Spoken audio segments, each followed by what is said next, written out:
Bright Duty. Every student matters. Welcome to another lecture. In today's class, we are going to start the 5th chapter of Class 10th Alternative English, which is The Ambitious Guest. Now, as I always do, the first thing that I wish to discuss with you all is the title of this story. Now, as the name suggests, we are talking about a guest. We all know who is a guest. We all have guests at home, and whenever we get a guest, we are very nice to them. We are very hospitable to them. You know, the word hospitality is basically used with reference to the guests. So we are very nice, very hospitable to the guests, and we always believe in giving them the best of everything.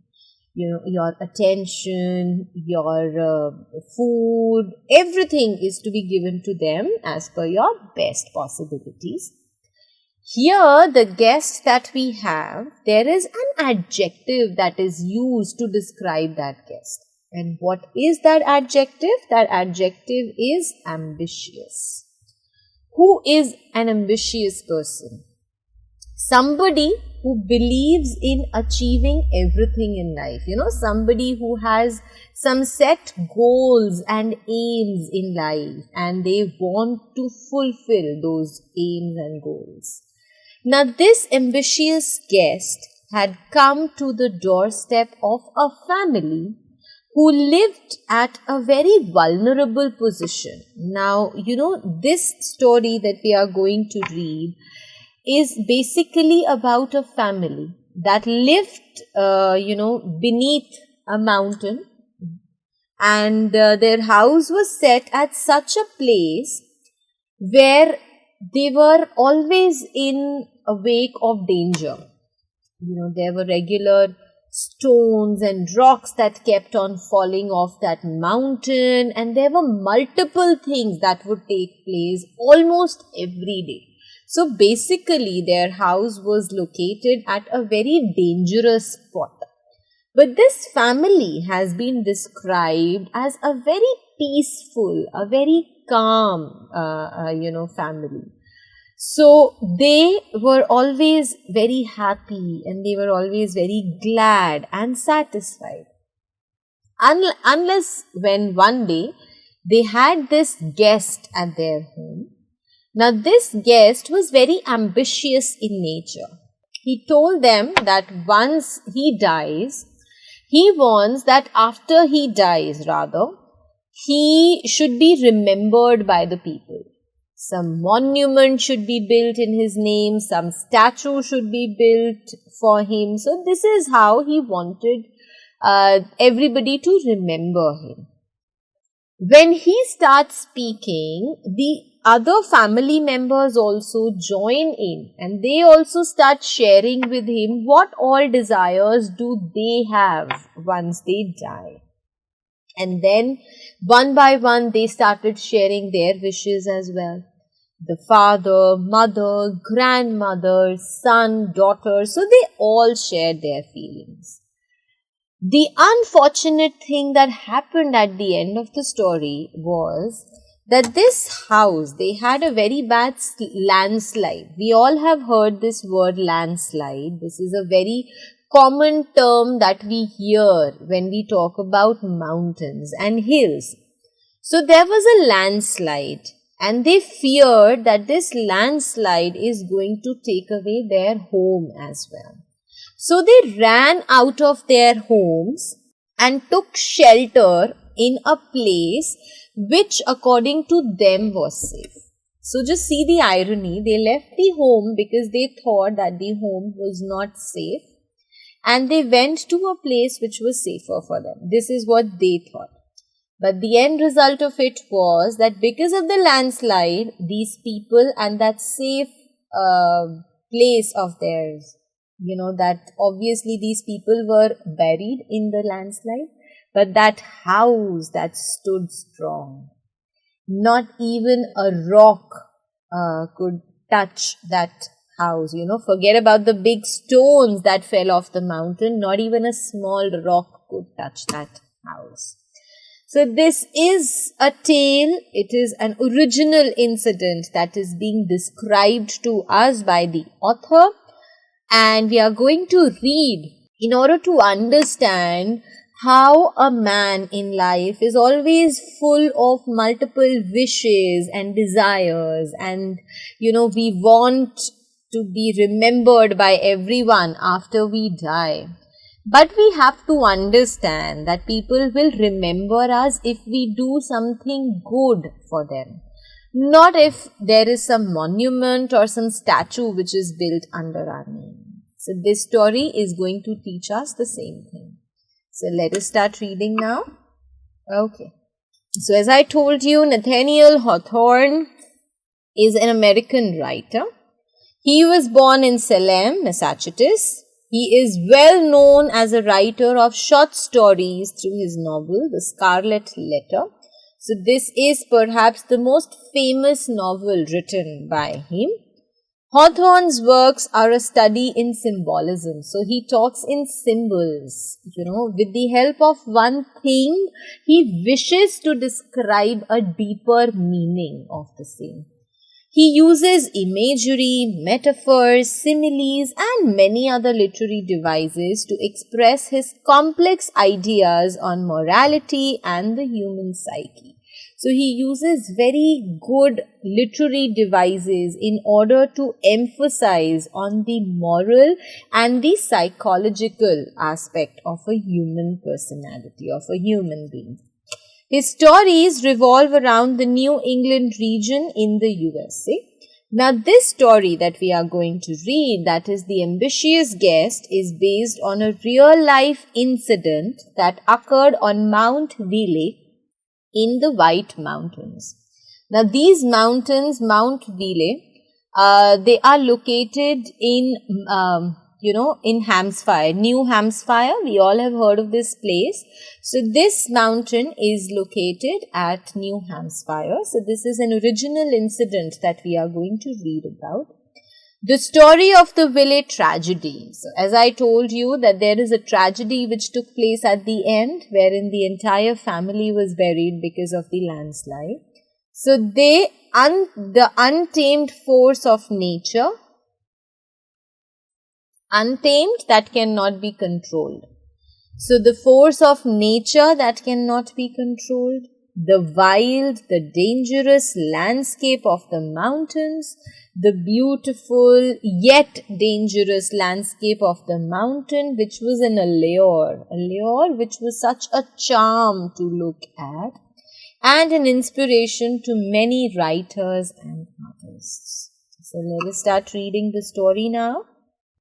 So one September night, a family had gathered round their hearth and piled it high with the driftwood of mountain streams, the dry cones of the pine, and the splintered ruins of great trees that had come crashing down the precipice. Up the chimney roared a fire and brightened the room with a broad blaze. The faces of the father and mother had a sober gladness. The children laughed. The elder sister was the image of happiness at 17, and the aged grandmother who sat knitting in the warmest place was the image of happiness grown old. So we are introduced to this family. So one September night, this family had gathered round their hearth. Hearth is basically the fireplace, okay? So they had sat around the fireplace. In that fireplace, obviously, we light fire with the help of wood. So in that fireplace, it was piled high with the driftwood of mountain streams. Streams refers to the river. So at times, because of the river, we all know that rivers come to the shore, the water is washed ashore and then it goes back into the river. And when the water comes to the shore, there are a lot of things that it brings with itself. right? A lot of things which are there in the river, they reach the bank of the river because of the movement of water. So this driftwood refers to the pieces of wood which were there in the river, and because of the movement of the water, these mountains, these small streams, these small rivers that were there in the mountains, they were washed ashore. They reached the banks. So they had gathered and used such pieces of wood. Then the cones of the pine tree in mountains, pine tree is the only tree which is grown in abundance. So the cones of the pine tree, then the ruins of the great trees. Splintered ruins means cracked and broken. When a tree breaks down, so whatever pieces they could gather, they had used all of it to light a fire for themselves. So had come crashing down the precipice. Precipice refers to the stone. So when the trees break and then they reach the stone, whatever branches and stems of the tree they could gather, they had used all these three things to warm themselves from that fireplace. Up the chimney roared the fire. So from the chimney, the roars of the fire means the heavy flames of the fires were going up. So the room, obviously because of the fire, it was all bright, and it was because of the broad blaze. Blaze, the heavy fire, and that was there. So because of the fire, there was a lot of light in the room, and the room was obviously brightened up because of it. Now we have been introduced to the family members. The father and the mother were there, and they had a sober gladness on their face. Sober is simple, without feeling any pride on anything. So they just were happy, and that happiness was very well evident on their faces. The children were laughing. Then they had the eldest sister, and she was the image of happiness at 17. She was just 17 years of age, and her personality was so attractive that it seemed that she was happy. She was an image of happiness. So, she was an ideal who represented how to be happy. And then was the grandmother, who was obviously very aged. She was very old. She was sitting at the warmest place. So the place where the warmth of the fireplace was the maximum. So the grandmother was sitting there, and she was knitting.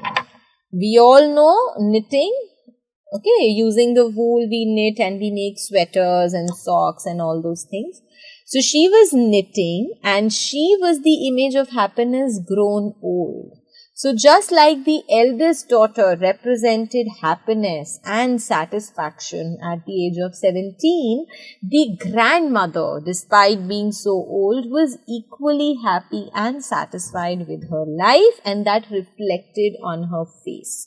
That reflected in her personality. They had found the herb heart's ease in the bleakest spot of all New England. This family were situated in the notch of the White Hills, where the wind was sharp throughout the year and pitilessly cold in the winter, giving their cottage all its fresh inclemency before it descended on the valley of the Saco. They dwelt in a cold spot and a dangerous one, for a mountain towered over their heads, so steep that the stones would often rumble down its sides and startle them at midnight. So now we have been described about the location of their house. Now this family had found the herb heart's ease. Heart's ease is a yellow and purple looking flower which signifies peace. That is considered to be the symbol of peace. So they had found this flower in one of the bleakest. What do we mean by bleakest? At a place where such a thing was not in the least expected. Okay, so at a place in England, that is their house, near their house, on that mountain, where the climate was so harsh, they were able to find this heart's ease flower. And then we have been told that this family was situated in the notch of the White Hills. So White Hills, notch refers to a V kind of a structure. So there was a V kind of a structure in which this family was situated. In this place where the family's house was, the wind was sharp throughout the year. So for the whole year, the entire 12 months, there was sharp wind which blew, pitilessly cold in winter. Pitilessly cold, it seemed that nature did not feel bad for them, and it was so cold in winters that one cannot even imagine, and that is why the word pitiless has been used. Pitiless means somebody who does not feel bad for anyone, somebody who does not feel pity on somebody and still continues to trouble them and give them as much pain as they can. So this is how we use the word pitiless for someone. So here we are talking about the cold, which was very pitiless, which did not feel bad on these people and continued to make them feel even worse during the winters, giving their cottage all its fresh inclemency before it descended on the valley of the Saco. Inclemency means cruelty. So whatever cruel things, whatever bad things the nature could do to somebody, they had done with this house and with this family living in the house. They dwelt in a cold spot, lived. So they were living at a place which was very cold, and it was very dangerous also because there was a mountain exactly over their heads. So exactly over their house was a towering mountain, very tall mountain, and that mountain was very steep. Steep, obviously, okay. This is straight and this is steep. So this was the fall of the mountain, because of which the stones would often fall down that mountain and the stones would rumble down. Rumbling is the sound which is associated with the falling stones. So because of that steepness in the mountain, every now and then the stones would continue to fall down and startle them at midnight. Imagine you are sleeping and suddenly you hear such a loud noise, and that too something that can scare you. The stone might hit your house as well. So it would startle you, it would make you shocked, and it would just take your sleep away. So such was the place where they lived. The daughter had just uttered some simple jest that filled them all with mirth, when the wind came through the notch and seemed to pause before their cottage, rattling the door, with a sound of wailing and lamentation, before it passed into the valley. For a moment it saddened them, though there was nothing unusual in the tones. But the family were glad again when they perceived that the latch was lifted by some traveller, whose footsteps had been unheard amid the dreary blast which heralded his approach, and wailed as he was entering, and went moaning away from the door. So, when they were sitting around that fireplace, the daughter had had spoken something. Jest means something very cheerful, something very happy, that filled them all with mirth. So everyone in the house was filled with happiness because of what the daughter had said. But then there was a very strong wind that came down through that notch, through that V where the house was situated, and it exactly paused before their house. So the wind came, it was such a strong wind that it rattled their door rattled, the entire door shook very hard. So it rattled their door, and it seemed that there was the sound of some wailing and lamentation. Wailing, crying. When somebody cries over somebody's death, that word is known as wailing. And lamenting means to feel bad about something that has taken place. So here it has been portrayed that day the sound of the wind was a very negative one. And it reflected as if somebody was crying outside their door. But then it soon passed. For a moment, obviously, when they all heard that sharp wind, and that too the kind of wind which seemed to be somebody's cry, they all were very sad. But then they thought that there wasn't anything unusual in it. There wasn't anything new in such kinds of winds.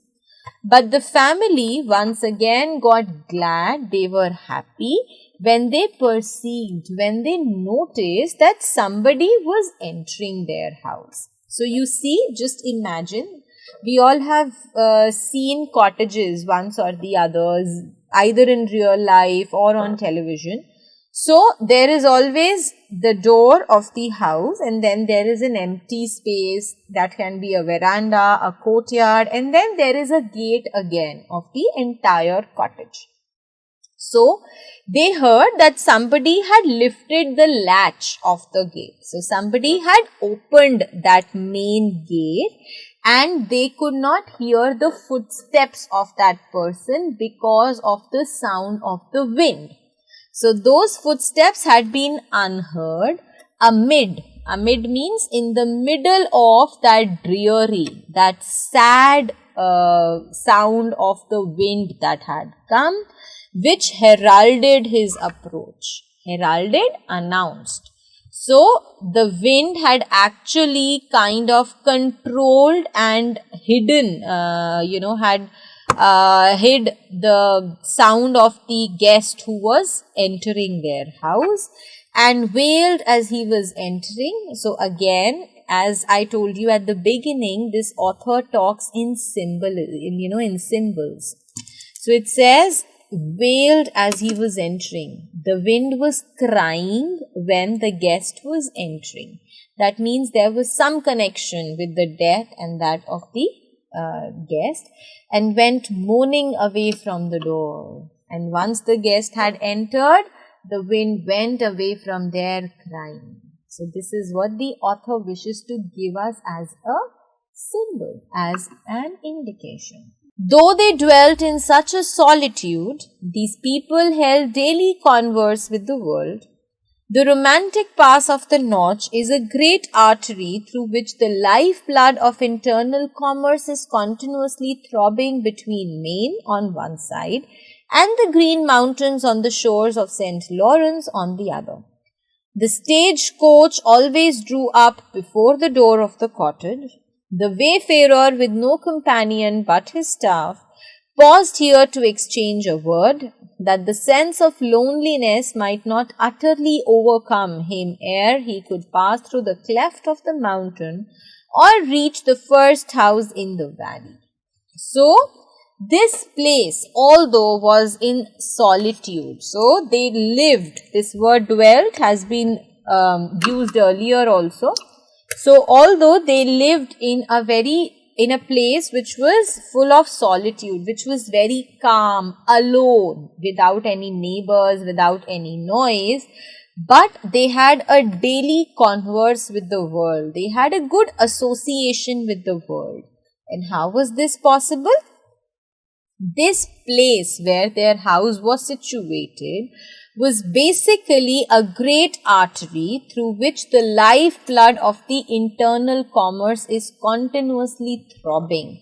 So on one side of this house was Maine, we all have heard of this river, and on the other side were the Green Mountains. And this notch, this place where the house was situated, was basically a midway through which the trade would take place. So all the traders So all the traders basically, whenever they had to commute, whenever they had to travel for trade purposes, they would always stop by this house. And it says that they would every now and then hear the stagecoach draw before the house. Stagecoach means somebody on the horses would come and would stop in front of the house gate, and then the wayfarer, that is the traveler who had no other companion, who had nobody else with himself but the horse, would pause there, would talk to them, because obviously if somebody is traveling alone on that road in the mountains, you obviously need some companion or somebody to talk to. So basically the people would stop there because they would feel very lonely in that mountain. And when they would pass through the cleft of the mountain, when they would pass through that point of the mountain, that middle place of the mountain, this was the first house they would reach, and therefore they would always stop by. So they had regular visitors and travelers coming to their house. And here the teamster on his way to the Portland market would put up for the night, and if a bachelor might sit an hour beyond the usual bedtime and steal a kiss from the mountain maid at parting. It was one of those primitive taverns where the traveler pays only for food and lodging, but meets with a homely kindness beyond all price. When the footsteps were heard, therefore, between the outer door and the inner one, the whole family rose up, grandmother, children, and all, as if about to welcome someone who belonged to them and whose fate was linked with theirs. So, it says that if there was somebody who came in a team, teamsters who came along with a lot of other people who were going to the Portland market, they would stop at this cottage and would spend the night there. And if it was a bachelor, if there was a person who would come to their house alone, they would sit and talk with them beyond the usual bedtime. So the bachelor would simply come there to spend some time and to just talk to these people. And before that traveler would go, the eldest daughter, the beautiful mountain maiden, the mountain girl that we are talking about here, that bachelor would, be lucky enough to get a kiss from the that mountain maid. So the author tells us that this cottage that we are talking about is one of those primitive, old kind of taverns, old kind of place where the traveler would stop and pay only for food and lodging, to eat and to stay. But they would need a lovely home kind of an atmosphere which was beyond all price, which you cannot even compare with anything, something which was immaterial, something which could not be paid for. The moment this house, the family, heard the footsteps of the traveler entering, they all got up to meet him, to greet him. They behaved as if they were about to welcome somebody who belonged to them and somebody whose fate was linked with theirs. Fate, destiny. Obviously, all these people, their fates were linked with each other. How? We will read. The door was opened by a young man. His face at first wore the melancholy expression, almost despondency, of one who travels a wild and bleak road at nightfall and alone, but soon brightened up when he saw the kindly warmth of his reception. He felt his heart spring forward to meet them all, from the old woman who wiped a chair with her apron to the little child that held out its arms to him. One glance and smile placed the stranger on a footing of innocent familiarity with the eldest daughter. So the door, when opened, who was this guest that they had? He was a young man. The first look on this man's face was a melancholy expression, melancholy, sad. This man looked very sad. He was very despondent. He seemed to be very disappointed, sad and disappointed. He was somebody who traveled a wild and bleak road at nightfall and alone. So he was alone. It was late night, the night was about to begin. And obviously the road that he had traveled was very wild. It was full of a lot of difficulties, and it was a very small and a narrow road. So this man had obviously traveled a very dangerous path, and that reflected on his face. But the moment he saw the kind of warmth, the kind of loving reception, the way he was met by the people of the family, his entire attitude changed. He felt his heart spring forward to meet them all. He felt as if there was a lot of elation in his heart. There was a lot of happiness that he felt in his heart. Be it the old woman who actually used her dress to clean the chair for this man, or there was a little child who had opened his arms, to welcome the man. And the best one was the glance and smile placed the stranger on a footing of innocent familiarity with the eldest daughter.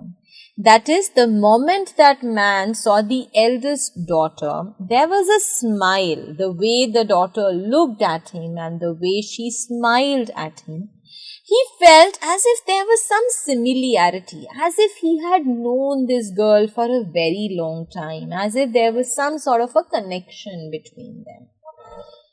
"Ah, this fire is the right thing," cried he, "especially when there is such a pleasant circle round it. I am quite benumbed, for the notch is just like the pipe of a great pair of bellows. It has blown a terrible blast in my face all the way from Bartlett." So he told them first that he was coming from Bartlett. Second, he was very happy to see the fireplace and the warmth there. So he said that this fire is very right, and the circle around it, that is, these lovely people who sat around the fire, he was very excited and happy to meet them. He said that he was benumbed. Benumbed, at times due to cold, we all get numb, our body, we stop feeling anything. So he was feeling very cold because, like I told you, at this place where the house was situated, for the entire 12 months, very sharp wind would blow. So he said that there was direct wind which attacked his face, as if somebody was blowing the wind from the bellows. Now, bellows is basically a kind of an instrument. You press it. And when you press it, it is basically used so that you can use it to give some fire onto the fireplace. We all know that in order to light fire, it needs some air, which has obviously oxygen and carbon dioxide. So the bellows are used to light fire, and bellows obviously have a lot of force when they are pushed together. So here the man simply said that just like the bellows have a strong force of the wind that comes out of them, similarly there was a great pressure of wind that came onto my face while I was coming from Bartlett onto this place. And because of this wind onto his face, his entire face was very cold and numb. "Then you're going towards Vermont," said the master of the house as he helped to take a light knapsack off the young man's shoulder. "Yes, to Burlington and far beyond," replied he. "I meant to have been at Ethan Crawford's tonight, but a pedestrian lingers along such a road as this. It is no matter, for when I saw this good fire and all your cheerful faces, I felt as if you had kindled it on purpose for me and were waiting my arrival. So I shall sit down among you and make myself at home. So the master of the house, he asked the young man that, are you going to Vermont? And when he said that, the man had a very light-weighted backpack, bag on his shoulder. So the man actually took off that backpack. The man said, yes, I am going to Vermont, to Burlington and beyond that. So there are multiple places I want to go. I meant to have been at Ethan Crawford's tonight. So he told them that according to his plan, he had to be at a place known as Ethan Crawford's. But a pedestrian is somebody who walks on foot. So he said that people like me who are walking, who are traveling on foot, and that too at a road like this, we are bound to linger. It is but obvious that it will take a long time for us to reach our destination. But he said that now it does not matter to me. Why? Because the moment I saw this good fire that you have kindled. So he said that when I saw the fire that you have kindled, kindling the fire is a phrase that we use to represent the lightning of the fire. So he said that when I saw this fire and your happy and cheerful faces, I thought that this arrangement has been done specifically for me. So I am very happy. I'm going to sit down and feel like home in your. So my dear students, I'm going to pause here. And in my next lecture, we are going to see what happens now that the guest has finally arrived. So I'll see you all now in my next video. Thank you.